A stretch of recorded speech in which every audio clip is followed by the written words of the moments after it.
Team Fortress 2 was in stagnation for the last 4 years, most of which have also been plagued by the bots. It's likely that Valve will never release a new major update or even get rid of the bots. This raises the question, is there anything we can do to bring back the good old days? I think there is, but we have to leave Valve behind. I believe the future of TF2 lies in a new, independent intellectual property created by the fans. In other words, in TF2's spiritual successor. Think of what Bloodstained is to Castlevania or what A Hat in Time is to Super Mario. We don't talk about that one. You might think of Overwatch, but it lacks the fundamental thing that makes TF2 what it is. Overwatch is a 6v6 competitive game with ladders and stuff that wanted to be a cybersport.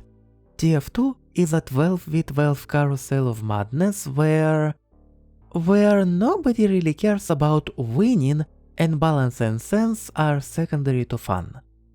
A game that would try to appeal to TF2 fans specifically has to capture this chaotic casual essence of TF2 and its outlandish concepts for weapons, abilities, characters and maps. And just the way the game feels and plays.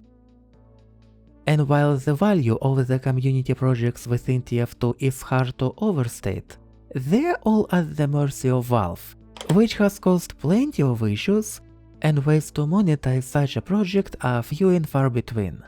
Namely, you couldn't sell in-game items, cosmetics or otherwise, which is how free-to-play projects are usually monetized.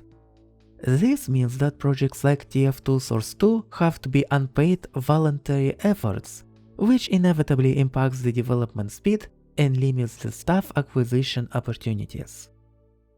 If you would create a new game that doesn't step on Valve's copyrights, it becomes reasonable to hire a studio of full-time professional developers with expectations to make money back from in-game purchases. And while making a new game like TF2 is a huge effort, it's easier now than it would be in 2007, because there are great existing engines for an online FPS game, and you don't have to invent this type of games from scratch.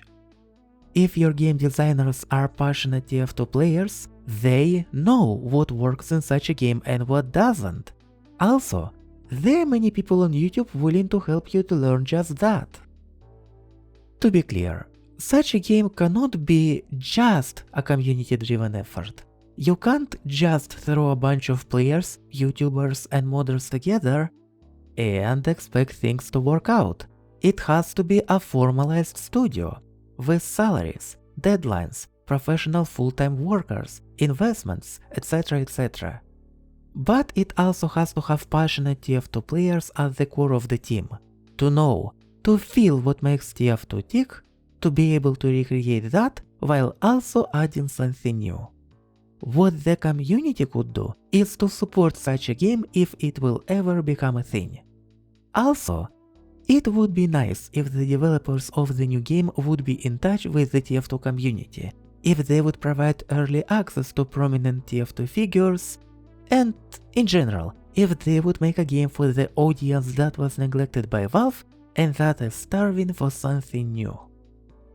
And while obviously such a game would start with less content than TF2, since TF2 had a decade to build what it has, it is the matter of promise that there is something ahead to be looking for, and this is what the TF2 community misses the most.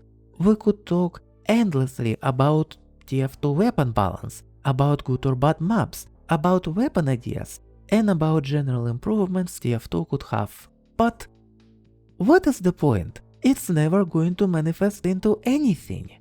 A new game trying to capture TF2's audience would give us hope, would give us a reason to care, to talk, to play and improve.